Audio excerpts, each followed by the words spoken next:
2 weeks passed since Zekthor's testimony. His words had been transmitted to Earth, to the Vakrine High Command, and to every government that would listen. The message was clear and simple. This war needed to end before something terrible happened, something that could not be undone. Derek stood on the observation deck of the USS Defender, looking out at the stars. Karen joined him, carrying 2 cups of coffee. They had both been working without rest, analyzing Zekthor's information, preparing reports, answering endless questions from commanders and politicians. "Any news?" Derek asked, taking the coffee. "Admiral Stone is meeting with the Vakrine ambassador today," Karen said. "On a neutral station at Sigma Draconis. It is the first direct negotiation since the war started. Do you think it will work?" Derek asked. Karen sipped her coffee. "I do not know. I hope so. But humans are stubborn, and from what Zekthor says, the Vakrine are stubborn too." They stood in silence, watching space. It looked peaceful out there, beautiful. But Derek knew the truth. Behind that peace, fleets moved. Weapons charged. Soldiers prepared. Both species were ready for war. The question was whether anyone would choose peace instead. "I have been thinking about what Zekthor said," Karen said quietly, "about humans being survivors, about us not knowing how to give up. Is he right?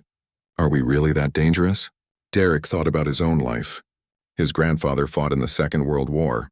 His father fought in the African Wars. He himself had fought in 3 different conflicts before this one. War was always there, waiting, part of being human, part of their history. "Maybe he is right," Derek said. "Maybe we are more dangerous than we realize. But maybe that is not always a bad thing. Maybe that is what kept us alive long enough to reach the stars." Agent Morrison appeared in the doorway. "Commander Mitchell." "Lieutenant Hughes, Zekthor is asking to speak with you both. He says it is important." They followed her back to the interrogation room. Zekthor looked different than he had 2 weeks ago. Smaller somehow, more tired. Being a prisoner was hard even when you chose to be captured. "Thank you for coming," Zekthor said. "I heard that negotiations have begun." "Yes," Derek confirmed. "Admiral Stone is representing Earth. Do you think your people will listen?" "Some will listen," Zekthor said. "Some will refuse. The Vakrine Empire is not united on this issue. There are those who want peace. And there are those who want revenge for our losses. For our damaged pride." "What do you think will happen?" Karen asked. Zekthor was quiet for a moment. "I think that both our species are about to learn something important. About war. About peace. About what we are willing to sacrifice." 3 days later, the negotiations concluded. Admiral Stone returned to the fleet with news. Derek, Karen, and hundreds of other officers gathered in the briefing room to hear what happened. Stone stood at the front of the room. His face looked older, more tired. "The Vakrine Empire has agreed to peace," he said. The room erupted in cheers and applause. Stone waited for silence. "But there are conditions. Both sides have demands. Both sides want things." He displayed a list on the screen. "Territory agreements. Prisoner exchanges, reparations, demilitarized zones, technology sharing." The list was long and complicated, but the important part was simple. The war would end. No more battles. No more deaths. No more fear.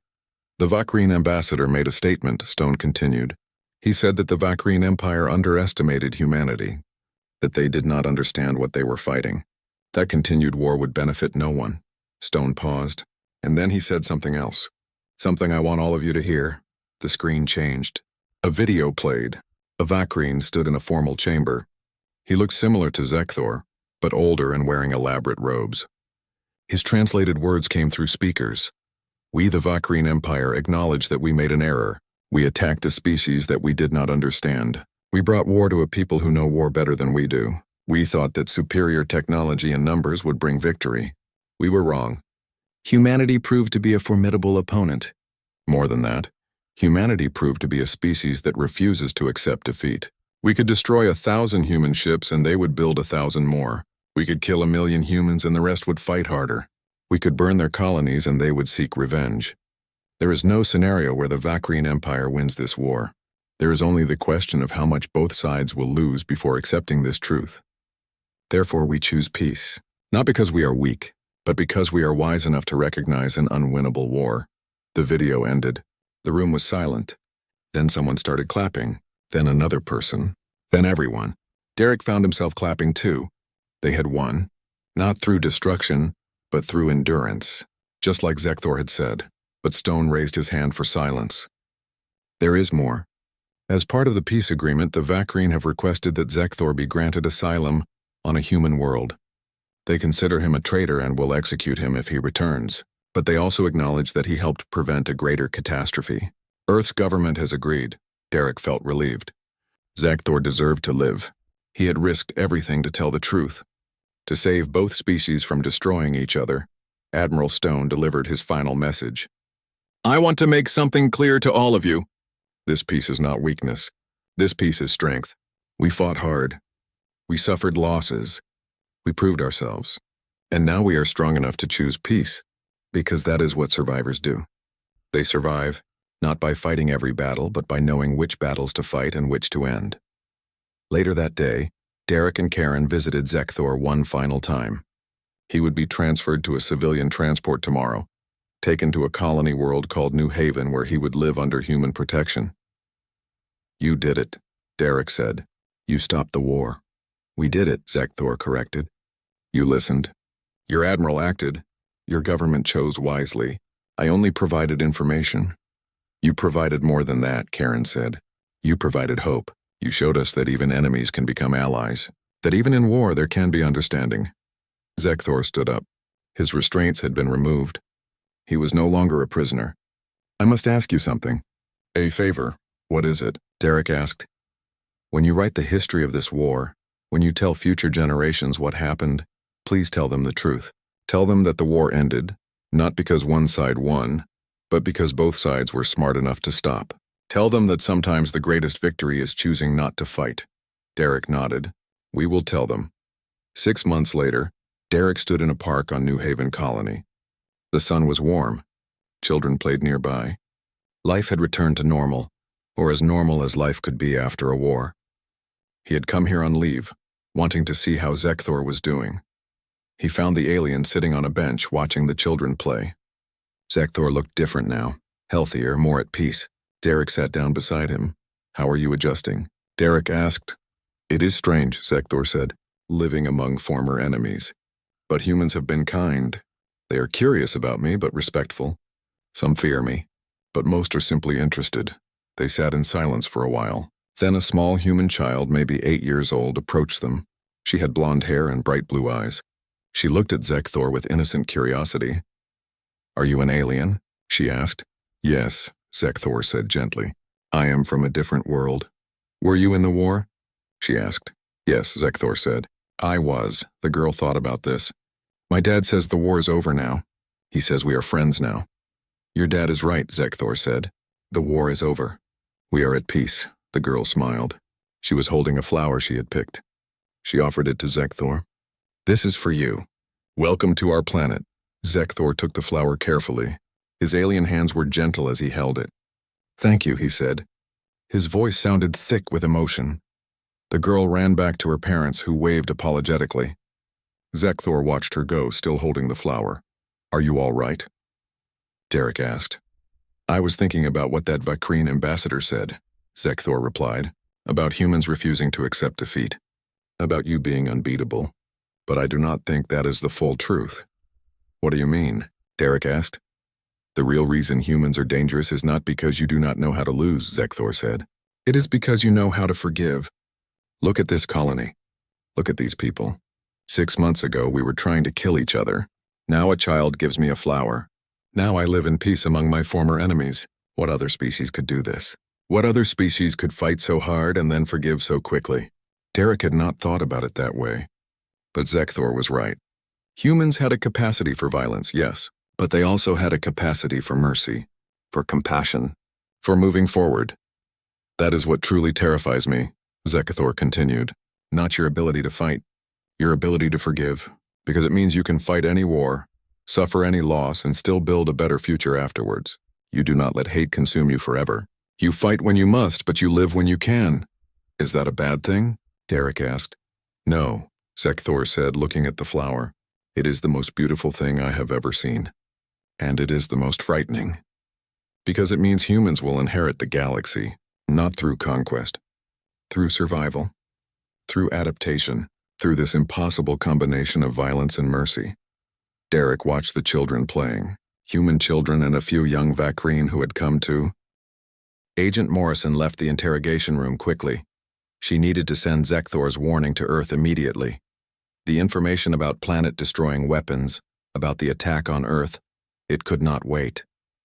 Derek and Karen stayed with the alien. There was more to discuss, more to understand. Captain Paul Henderson returned with food and coffee for the humans. He brought more of the blue liquid for Zekthor. They all ate in silence for a few minutes. The weight of what they had learned pressed down on everyone. Finally, Derek spoke. You said that humans do not understand what we are capable of. What did you mean by that? Zekthor finished drinking and set down the container.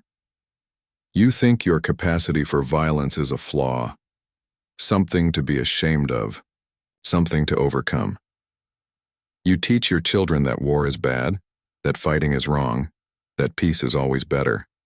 And on the surface, you believe this. But deep down, you are very good at violence. And you do not even realize how good you are. Karen looked troubled. We do try to be peaceful. We do want peace. Yes, Zekthor agreed.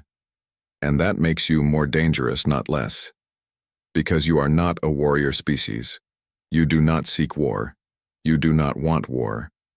But when war comes to you, when you have no choice, you become better at it than species who do nothing but make war. Do you understand how impossible that should be? Derek thought about it. He remembered his training, his combat experience, the way soldiers talked about fighting. There was always reluctance, always a wish that they did not have to fight. But when the fighting started, that reluctance disappeared. Humans became something else, something focused and dangerous and unstoppable. The Krillian horde lives for war, Zekthor said. They are born warriors. They train from childhood. Fighting is their culture, their religion, their purpose. But in a war between humans and Krillians, who would win? The Krillians are more advanced, Karen said. They have better technology. Technology does not win wars, Zekthor said. Will wins wars. And humans have more will than any species I have encountered. The Krillians would win early battles. They would kill many humans. But humans would learn, would adapt, would find weaknesses. And eventually, humans would win. Because you never stop. Because losing battles does not break you. Because your species treats defeat as a temporary setback, not a final ending. Derek realized something. You are not just afraid of humans. You are afraid for your own species. Yes, Zekthor said. I am trying to save the Vakreen Empire, not by helping them win this war, by making them stop fighting this war. Because if they do not stop, you will destroy us. Maybe not today, maybe not this year.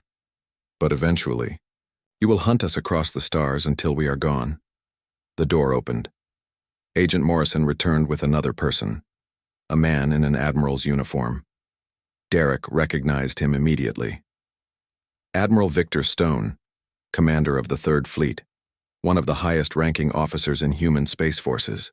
Derek and Karen stood quickly. Stone waved them back down. Sit, please.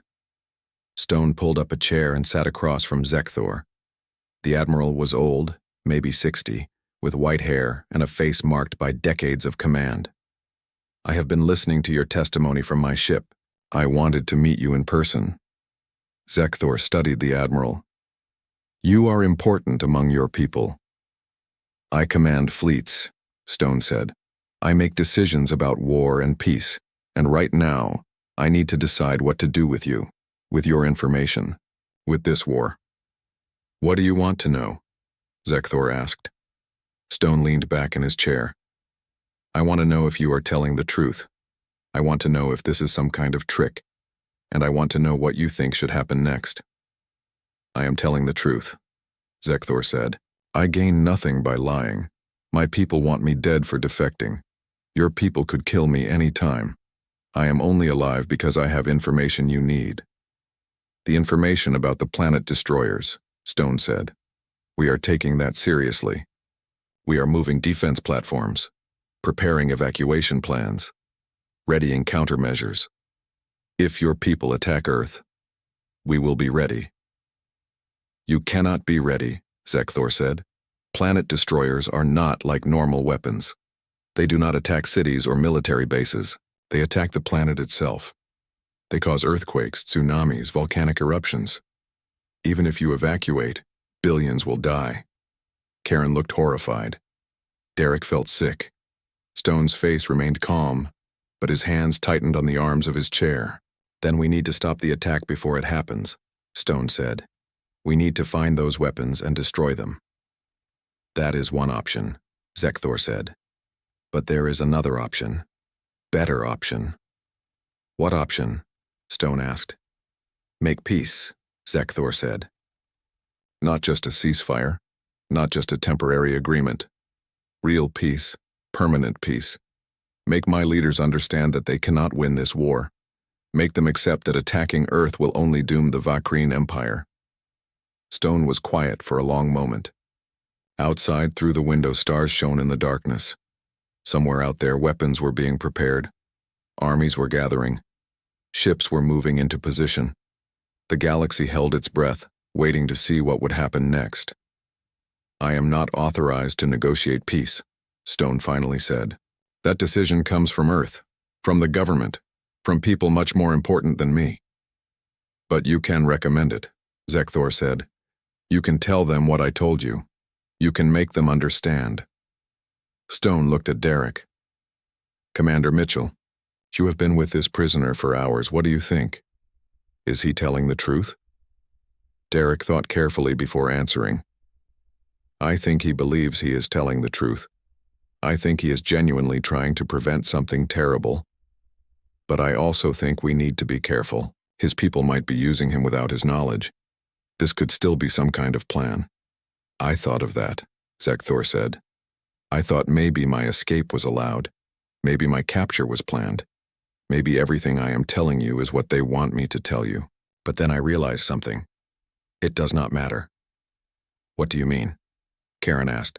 If I am telling the truth, then you need to prepare for an attack on Earth, and you need to consider peace. If I am lying, if this is a trick, then you still need to prepare for an attack on Earth, and you still need to consider peace. Either way, the actions you take are the same. So it does not matter if you believe me. It only matters that you act. Stone smiled slightly. You are clever. I see why you were a high-ranking officer. I was good at tactics, Zekthor said, but I was bad at strategy. I did not see the bigger picture until it was too late. I did not understand what we were fighting. What you are. And what are we? Stone asked. The question hung in the air like a challenge. Zekthor looked at all of them. At Derek with his combat experience. At Karen with her intelligence and curiosity. At Agent Morrison with her cold efficiency. At Admiral Stone with his burden of command. And he answered with complete honesty. You are survivors, he said. That is what humans are. Not warriors, not peacemakers, survivors. You survived ice ages and plagues and famines and wars. You survived when stronger species would have died. You survived when smarter species would have given up. You survived because you do not know how to do anything else. Stone nodded slowly. And you think that makes us dangerous? I think that makes you inevitable, Zekthor said. Warrior species like the Vakreen, we burn bright and fast. We conquer quickly. We celebrate our victories. But eventually, we burn out. We become soft. We forget how to really fight. But species that survive, that endure, they never burn out. They just keep going. Forever. The Admiral stood up. I am going to recommend that Earth's government consider your peace proposal. I am also going to recommend that we continue preparing for war, because humans are survivors, like you said, and survivors do not trust easily. That is wise, Zekthor said. Stone looked at Derek and Karen. Good work, both of you. Continue the interrogation. Get every bit of information you can from him, about their military, their technology, their plans, everything. He turned to leave, then paused. And keep him alive. If we do negotiate peace, we will need him. He is the only Vakreen who truly understands both sides. After Stone left, the room felt quieter. Derek looked at Zekthor with new respect. The alien had risked everything to deliver this message, had abandoned his people, his honor, his entire life, all to prevent a catastrophe that he saw coming.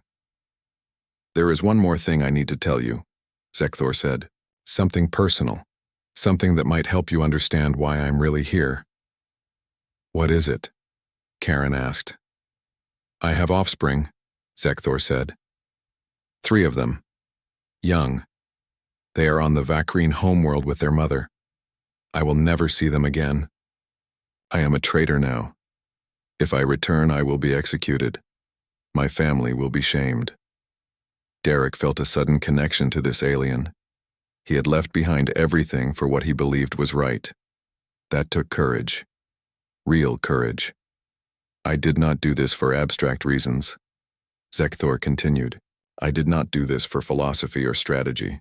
I did this because I realized that if the war continues, if we attack Earth, then eventually you will come to our home world. You will bring your ships and your soldiers and your rage, and my children will die. Maybe not immediately, maybe not for years, but eventually, because you do not stop, because you do not forgive, because you are survivors. So you betrayed your people to save your children," Karen said softly. "I betrayed my people to save everyone's children," Zekthor corrected, human and Vakreen both. Agent Lisa Morrison sat down at the table. She was older than Karen, maybe 45, with short gray hair and sharp eyes that seemed to see everything. She placed her own datapad on the table and nodded to Zekthor. "Please continue. I have been reading the transcripts, but I want to hear this directly." Zekthor studied her for a moment. Then he began to speak again. "Before I tell you what humans are, I need to tell you about the galaxy, about how species interact, about what we thought we knew." Derek leaned forward slightly. This was new information, something Zekthor had not mentioned before. "There are 3 types of species in the galaxy," Zekthor said. "The Vakreen xenoanthropologists identified them long ago. First, there are species who seek war, who use violence as a primary tool, who conquer because conquest is their nature. The Vakreen Empire is such a species. So are the Krillian Horde and the Mechanist Collective. We are the warriors of the galaxy." Karen typed quickly, recording every word. Agent Morrison watched Zekthor with intense focus. Derek listened carefully, trying to understand where this explanation was going. "Second," Zekthor continued, "there are species who avoid war, who seek peace, who prefer diplomacy, who will do almost anything to prevent violence. Most species fall into this category. The gentle ones, the traders of Sirius, the philosophers of Andromeda. When warrior species attack them, they either surrender quickly or die quickly. They do not know how to fight extended wars." "And the third type?" Agent Morrison asked. "The third type," Zekthor said slowly, "is the rarest type. Species who endure war, who neither seek it nor avoid it, but who survive it, who adapt to it, who become shaped by it." He paused. "Before we met humans, we thought this type did not exist. We thought every species was either a warrior or a victim. We were wrong." Derek felt a chill run down his spine. He was beginning to understand what Zekthor was saying, what it meant. "Humans are the third type," Zekthor said. "You endure war. Your entire history is war. Not continuous war like warrior species, but constant war. Regular war. War every generation. War every few decades. War that never really stops, just pauses." He looked at each of them in turn. "Do you understand how unusual that is? How terrifying?" "We have had periods of peace," Karen said defensively. "Long periods sometimes." "Yes," Zekthor agreed. "But never peace for all humans at once. While one group of humans has peace, another group is fighting. While one nation rests, another nation goes to war. And even in times of peace, you prepare for war. You study war. You teach your children about war. You make movies and games and stories about war. You never forget war." Agent Morrison nodded slowly. He is right. Even in the longest periods of peace, humanity never stopped thinking about conflict. "The Vakreen Empire has existed for 300 years, Zekthor said. "In that time, we have fought maybe 20 major wars, each lasting a few years. Between wars, we have peace. Decades of peace.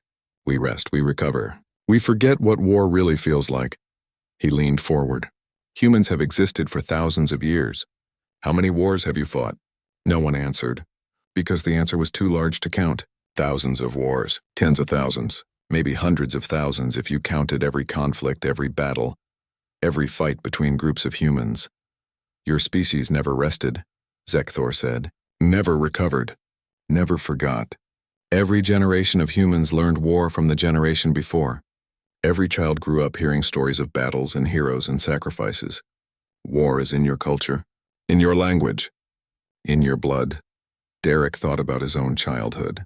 His grandfather told him stories about the Second World War. His father told him stories about the wars of African independence. He grew up playing with toy soldiers and watching war movies and reading books about great battles. It had seemed normal, but maybe it was not normal at all. We thought your emotional nature was your weakness, Zekthor continued. We thought your attachment to individual lives would make you fragile. But we misunderstood. Yes, you value individual lives. Yes, you mourn your dead. But that does not make you weak. It makes you dangerous. How? Karen asked. Her voice was quiet, almost frightened. Because you remember, Zekthor said. When a Vakreen soldier dies, we record it officially. We note the loss, we move on. But when a human soldier dies, you tell stories about them. You build monuments. You name ships after them. You teach their children about them. The dead do not stay dead for humans. They become symbols. They become reasons to keep fighting. Derek thought about Brandon Hayes, about Christine Palmer, about Jake Matthews, about all the names he had learned during this interrogation. Zekthor was right. They were not just casualties. They were people he would remember forever. People whose deaths meant something. I talked to one of your pilots before a prisoner exchange, Zekthor said. His name was Lieutenant Daniel Foster. He had been captured at Kepler 442. I asked him why humans kept fighting when defeat seemed certain. Do you know what he told me? Agent Morrison leaned forward. What did he say? He said, we have 5,000 years of losing battles and winning wars. We know how to take a punch, do you? Zekthor's voice became quieter. I did not understand what he meant then. But I understand now. He meant that humans have experience with loss. Real experience. You have lost countless battles throughout your history, but you learned from those losses. You adapted. You came back stronger. Derek felt pride burning in his chest. Foster was right. Humanity knew how to lose battles. They had been doing it for thousands of years. But they also knew how to win wars eventually. The Vakreen Empire became powerful by conquering easy targets, Zekthor said. Species who did not know how to fight extended wars. Species who had never really faced defeat before. When we hit them hard, they broke quickly. But humans? He shook his head. You have been broken before. Many times. You know what it feels like, and you know how to keep going anyway. Agent Morrison stood up and walked to the window. Space stretched out beyond the glass, dark and empty. So what does this mean for the war? It means the war is already over, Zekthor said. Everyone turned to look at him. The Vakreen just do not know it yet. But I know it. I saw the truth at Kepler 442. I saw what happens when humans decide they will not lose. Derek remembered Kepler 442. It was humanity's first clear victory. They had destroyed 6 Vakreen warships and captured 2 more, including the Crimson Dawn, including Zekthor. At that battle, your Admiral Cooper did something no species had ever done to us, Zekthor said. She predicted our tactics. She knew how we would attack because she studied our previous battles. She learned from her losses. She adapted. He looked directly at Agent Morrison. We cannot win against an enemy that learns faster than we do. But your high command authorized more attacks, Morrison said. You told us that. They refused to accept what you told them. Yes, Zekthor said, and his voice filled with something that might have been fear. They refused to accept reality. They authorized the use of forbidden weapons. Planet destroyers, biological weapons, stellar missiles that can make stars explode. He paused. They are planning to attack Earth directly, to destroy your homeworld. They think that will break you. The room went completely silent. Even the sound of the ship's system seemed to fade away. Earth, humanity's home. Billions of people, history, culture, everything humans were and had been. Karen's face was pale. When? I do not know exactly, Zekthor said. But soon. Maybe weeks. Maybe a month. That is why I had to tell you this. That is why I escaped. Because I know what will happen if they attack Earth. What will happen? Derek asked. His voice sounded strange to his own ears. Zekthor met his eyes. If they attack Earth, if they kill billions of humans, if they destroy your homeworld, then you will become something worse than any warrior species that ever existed. You will not fight for conquest anymore. You will fight for revenge. You will hunt the Vakreen across every star system. You will not stop until we are extinct, and nothing in this galaxy will be able to stop you. Agent Morrison turned from the window. Her face showed no emotion, but her voice was hard as steel. You came here to warn us so we could prevent that. No, Zekthor said. I came here to warn my people. Through you. I came to tell them the truth they refused to hear. That they are about to turn humans into the greatest threat this galaxy has ever seen. That they need to stop before it is too late. Derek stood up slowly. It might already be too late. I know, Zekthor said quietly. I know. Outside, space remained dark and empty. But somewhere in that darkness, Vakreen ships were moving. Ships carrying weapons meant to destroy worlds. Ships heading toward Earth. And somewhere else, human ships were preparing to stop them, or die trying. The terrible truth was revealed. Now they had to decide what to do with it. The medical bay of the USS Defender was quiet except for the soft hum of machines. The ship floated in deep space, far from any planet or star system. Commander Derek Mitchell walked down the white corridor, his boots making soft sounds on the metal floor. He carried a datapad in his hand and wore his dress uniform. Today was important.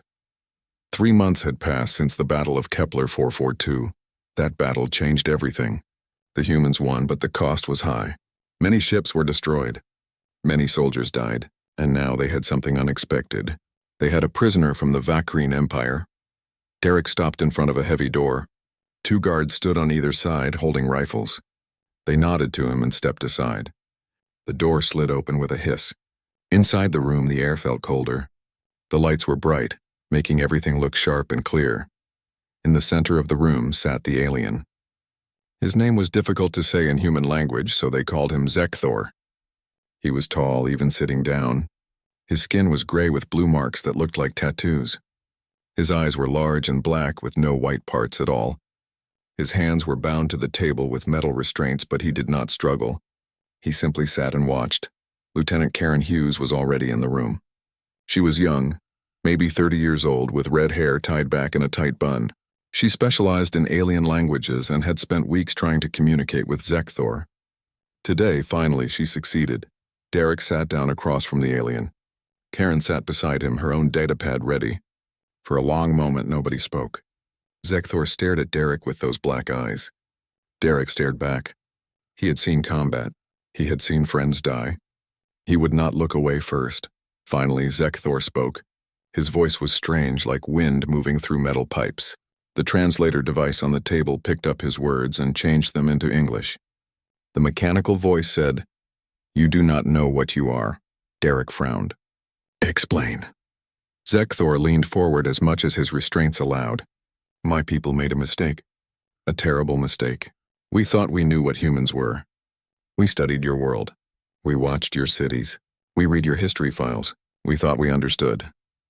He paused, and something like sadness crossed his alien face. "We were wrong." Karen typed notes on her pad. Derek kept his face neutral. "Your people attacked our colonies. You killed civilians. You started this war." "Yes," Zekthor said simply. "We did. We have done this 47 times before. We have conquered 47 different species across 47 star systems. We perfected the method. We have done this for 300 years. We never failed." He tilted his head. "Until now." Derek felt something cold in his stomach. 47 species, 47 worlds. The Vakreen Empire was much bigger than human intelligence had believed. "Much more dangerous. Why are you telling us this?" Derek asked. Before Zekthor could answer, the door opened again. Captain Paul Henderson entered quickly. He was older than Derek, with gray hair and deep lines around his eyes. He looked worried.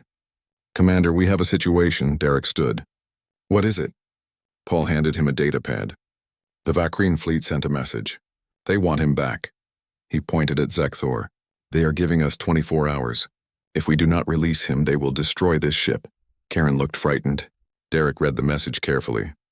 The Vakreen words were translated, but the meaning was clear.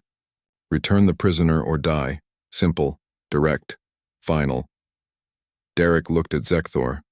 The alien had not moved. He showed no emotion. Did you know they would do this? Derek asked. Yes, Zekthor said. I am a high-ranking officer. I have valuable information. They cannot let me stay with you. Then why did you ask to speak with us? Karen asked. Her voice shook a little. Why request this meeting if you knew they would threaten us? Zekthor's black eyes moved to her. Because what I have to say is more important than my life. More important than the ship. More important than any single battle. He looked back at Derek. I need to tell you what you really are. Both our people need to hear this. If they do not, this war will destroy us all. Derek thought quickly. 24 hours was not much time. If the Vakreen attacked, the defender might not survive. But if what Zekthor said was true, if he had information that important, they had to hear it. He made his decision. Captain Henderson, send a message to Fleet Command. Tell them everything. Tell them we need time. Paul nodded and left the room quickly. Derek sat back down. Talk, he told Zekthor. Tell us everything. Karen, record all of this. Karen activated the recording system. Red lights appeared on the walls, showing that everything was being saved. Every word, every image, everything. Zekthor took a breath. It sounded strange, like air moving through different kinds of lungs. 8 months ago, my people discovered your mining colony in the Orion Arm. We sent our 3rd Fleet to investigate. Admiral Vexnar commanded. I served under him as tactical officer aboard the flagship Crimson Dawn. Derek knew these names. Vexnar was famous among the Vakreen. The Crimson Dawn was their most powerful warship. Or it had been before the Battle of Kepler 442. We approached your colony called New Portland. Zekthor continued. We sent a diplomatic ship with a standard message. Submit to Vakreen authority or face military action.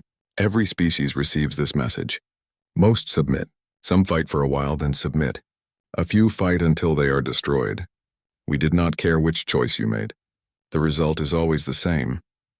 But we did not submit, Derek said. No, Zekthor agreed.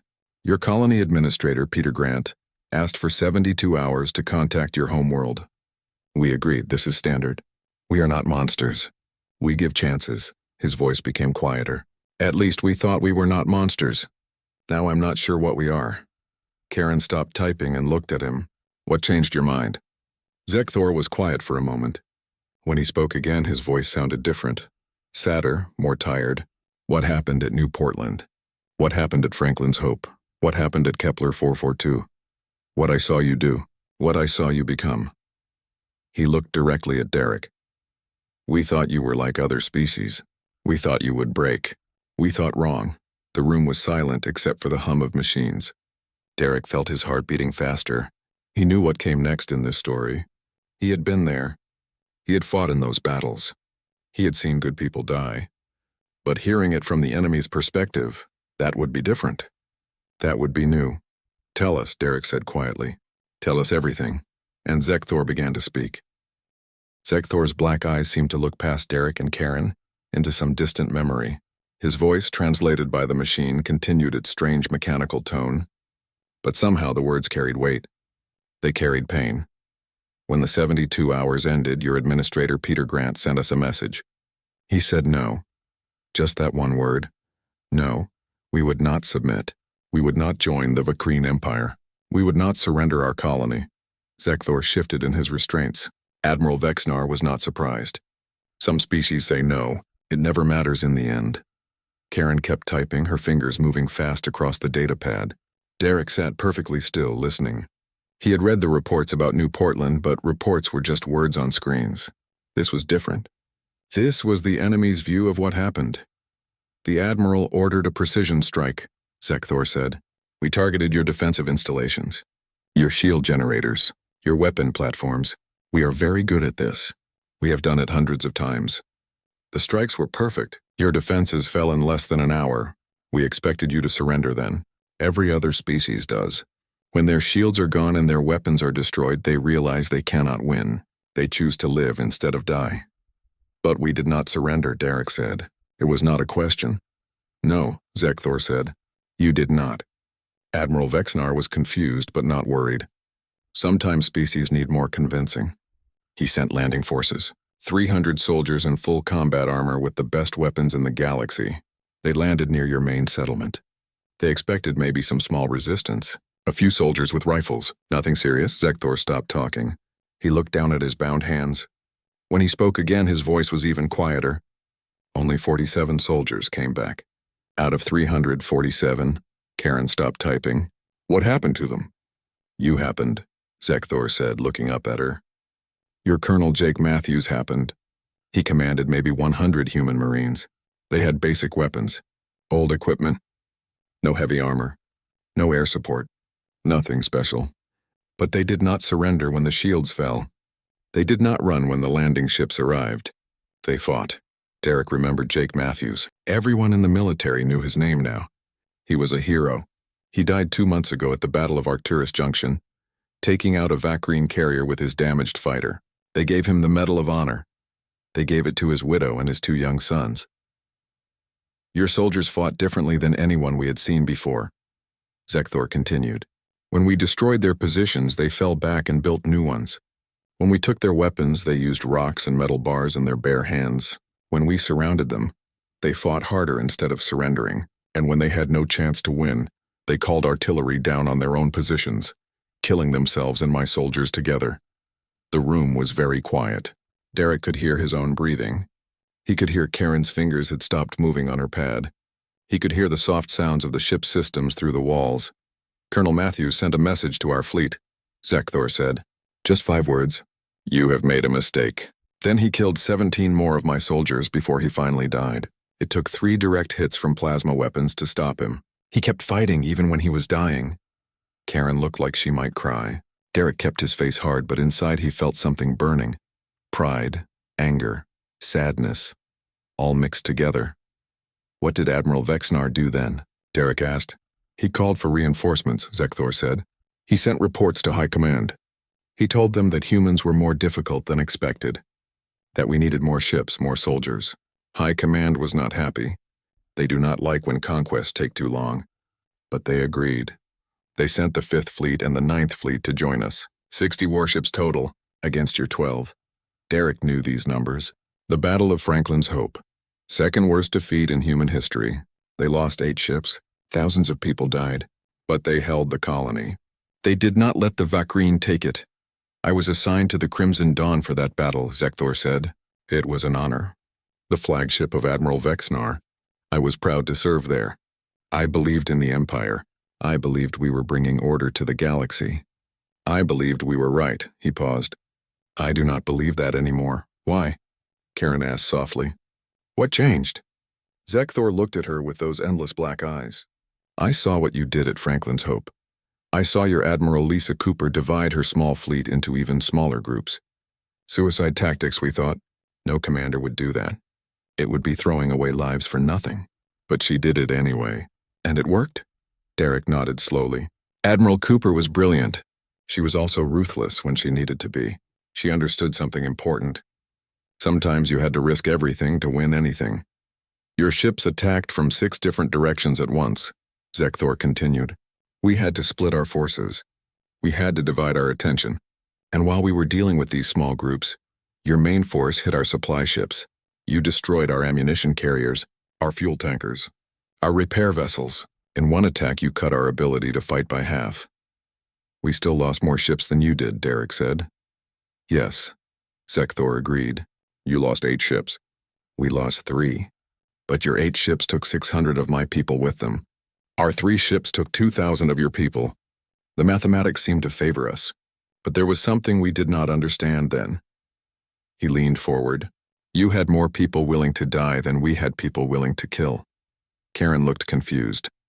I do not understand. When our ships were damaged, they retreated, Zekthor explained. This is logical. This is smart. You saved the ship and the crew to fight another day. But when your ships were damaged, they did not retreat. They kept fighting. When they could not fight anymore, they rammed our ships. Your Captain Brandon Hayes, he commanded the destroyer Relentless. His ship was dying. Half his crew was already dead. He could have abandoned ship. He could have saved the survivors. Instead, he aimed his ship at our carrier Endless Night and used his last fuel to reach ramming speed. He killed himself and 300 of my people. Derek remembered reading that report. The Relentless had been outmatched from the start of that battle. Nobody expected it to survive, but Hayes kept it in the fight long enough to make a difference. Long enough to matter. We won the battle in space, Zekthor said. We controlled the orbit of Franklin's Hope. We had more ships. We had better weapons. By every military calculation, we had won. So we sent landing forces again. This time 10,000 soldiers. Surely that would be enough. The colony was empty, Derek said. He knew this part of the story. Yes, Zekthor said. The civilians had evacuated to underground shelters. But your soldiers were still there, waiting. Your people turned the entire colony into a trap. Every building had explosives. Every street had ambush points. Every corner had snipers. We lost 4,000 soldiers taking that colony. 4,000. The worst single-ground battle in Vakreen history. Zekthor stopped talking. He looked exhausted even though he was just sitting there. Derek realized that telling this story was hard for the alien. Every word was a reminder of failure. Every memory was another defeat. I need to tell you about Christine Palmer, Zekthor said quietly. She was a human medic. When we found her, she was treating wounded civilians in a shelter. We surrounded her position. She was alone. She had no weapons. She could have surrendered. We would have taken her prisoner. Instead, she used her radio to call your artillery and gave them her exact position. She died in the bombardment along with 20 of my soldiers. Karen was crying now, tears running down her face. Derek felt his throat tight. Christine Palmer. He did not know that name before. Now he would never forget it. That was when I started to wonder, Zekthor said. I started to ask questions. Why did you fight so hard? Why did you not surrender when you knew you would die? What made you so different from every other species we had conquered? He looked at Derek. I did not know the answer then, but I know it now, and it terrifies me. The door opened. Captain Paul Henderson entered again. He looked grim. Commander, Fleet Command responded. They want us to continue the interrogation. They are sending a battle group to protect us. ETA 18 hours, Derek nodded. Good, we are not done here. He looked at Zekthor. Keep talking. Tell us everything. And the alien continued his terrible story.